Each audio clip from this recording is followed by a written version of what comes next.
Hello दोस्तों, आज हम राजस्थान की प्रमुख हवेलियों के बारे में इम्पोर्टेंट क्वेश्चनों को देखेंगे। हमारे चैनल प्रताप अकादमी 026 में आप सभी का स्वागत है।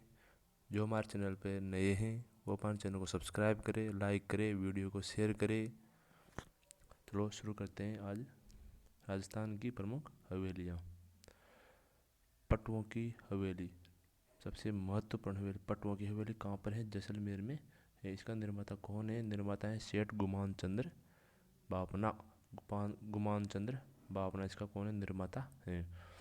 दूसरी आती है, दूसरी अपनी झालिम सिंह की हवेली।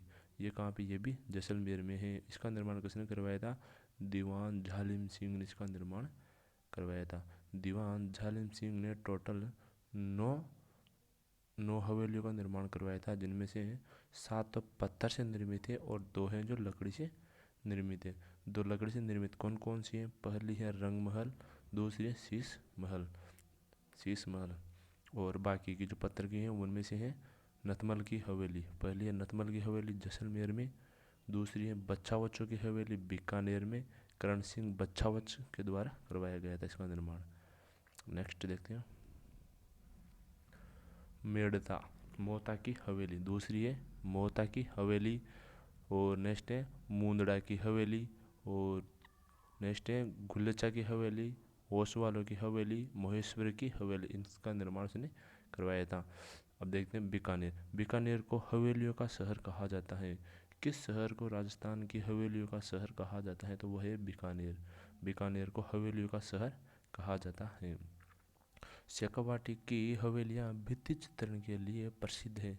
शेखावाटी में सभी हवेलियों में भित्ति चित्रण हमें देखने को मिलता है। सबसे प्रमुख कलाकारी जो है वहाँ पर भित्ति चित्रण पर की गई है। नेक्स्ट देखते हैं। रूपनिवास भगत जालान। रूपनिवास भगत जालान पादेदार बघेरिया की हवेली कहाँ पर है? नवलगढ़ के अंदर, नवलगढ़ चूरू में पड़ती है। नाथूराम पोद्दार की हवेली, सेठ हीरालाल बनारसी लाल की हवेली बिसाव झुंझुनू में पड़ती है। कहाँ पर? बिसाव झुंझुनू में पड़ती है। सेठ जयदयाल कोड़िया की हवेली, ये भी झुंझुनू में है। ईश्वरदास मोदी की हवेली झुंझुनू में है। सुरहाना की हवेली कहाँ पर है? चूरू में है। सुरहाना की हवेली चूरू में है। नेक्स्ट देखते हैं। दानचंद्र चोपड़ा की हवेली सुजानगढ़ चूरू में स्थित है। जोधपुर की हवेलियाँ पुष्प हवेली, पाल हवेली, बड़े मियाँ की हवेली कहाँ पर है? जोधपुर में है। ये क्वेश्चन कई बार एग्जामों में आया हुआ है। बड़े मियाँ की हवेली जोधपुर में स्थित है। पोखरण की हवेली ये भी जोधपुर में पड़ती है, जयपुर में आती है। पुरोहित जी की हवेली कहाँ पे है? जयपुर में है। सात खां की हवेली ये भी जयपुर में है। दीवान साहब की हवेली ये भी जयपुर में है। गुलजार की हवेली ये भी जयपुर में स्थित है। कोटा में है जो झाला सिंह की हवेली कहाँ पर है? कोटा में है। देतवा जी की दरने की हवेली ये कहाँ पे है? ये भी कोटा में है। और अजमेर की प्रमुख हवेली में आता है बादशाह की हवेली कहाँ की प्रसिद्ध है? अजमेर की प्रसिद्ध है, जो कि अकबर के आदेश से बनवाई गई थी, जिसके बनाने के लिए अकबर ने आदेश दिया था बादशाह की हवेली को। बादशाह की हवेली कहाँ पर है? अजमेर में है। टोंक में देखते हैं। टोंक में है पहली सुनहरी कोठी। और बागौर की हवेली कहाँ पे है? उदयपुर में पड़ती है। इस बागौर की हवेली में विश्व की सबसे बड़ी पगड़ी यहीं पर रखी हुई है, बागौर की हवेली में, याद रखना। पर्यावरण। राजस्थान में पर्यटन विकास के बारे में देखते हैं। राजस्थान में नई पर्यटन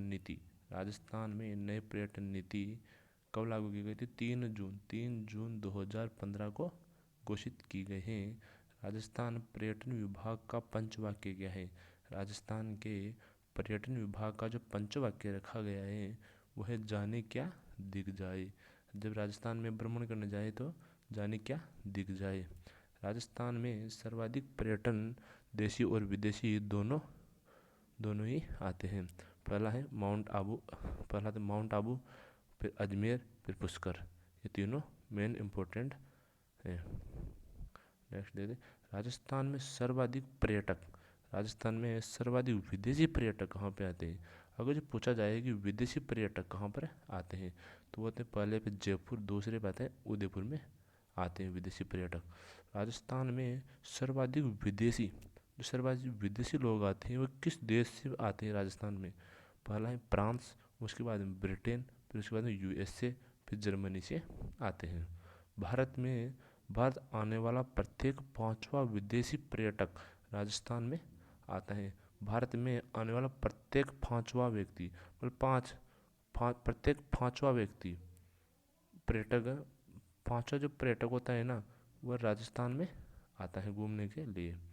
पर्यटन की दृष्टि से राजस्थान को 9 सर्किट परिपथ में बांटा गया है।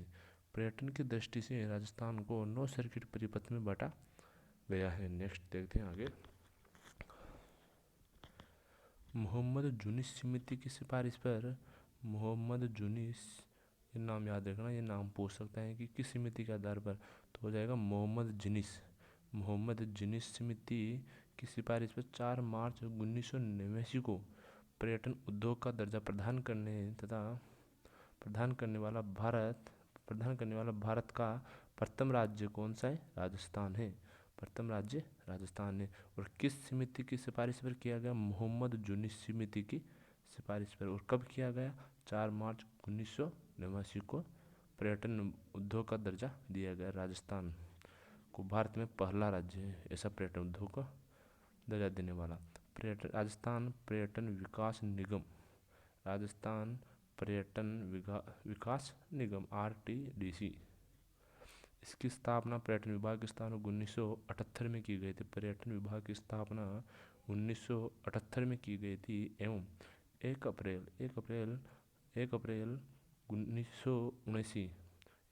1979 को इसने कार्य प्रारंभ कर दिया था। 78 में इसकी स्थापना हुई थी और 1979 में कार्य प्रारंभ कर दिया था। इसका मुख्यालय कहाँ पर, इसका मुख्यालय जयपुर में है। राजस्थान पर्यटन विकास हेतु कार्यक्रम, नीतियाँ एवं योजनाएं तैयार करना इसका मुख्य कार्य है। नेक्स्ट देखते हैं।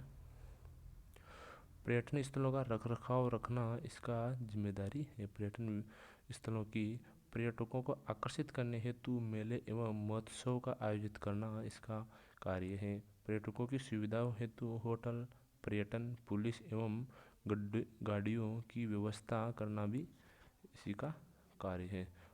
पर्यटन ट्रायंगल, त्रिकोण, ये कितने, 2 है। पहला आता है स्वर्णिम त्रिकोण, दिल्ली आगरा जयपुर, घूमने के लिए दिल्ली आगरा जयपुर। और दूसरा आता है मरु त्रिकोण, इसमें जैसलमेर बीकानेर जोधपुर को शामिल किया गया है। नेक्स्ट देखते हैं अपन पर्यटन सर्किट, मरु सर्किट। मरु सर्किट जो 9 पर्यटन परिपथ बनवाए गए थे पर्यटन के परिपथ, उनमें पहला आता है मरु सर्किट।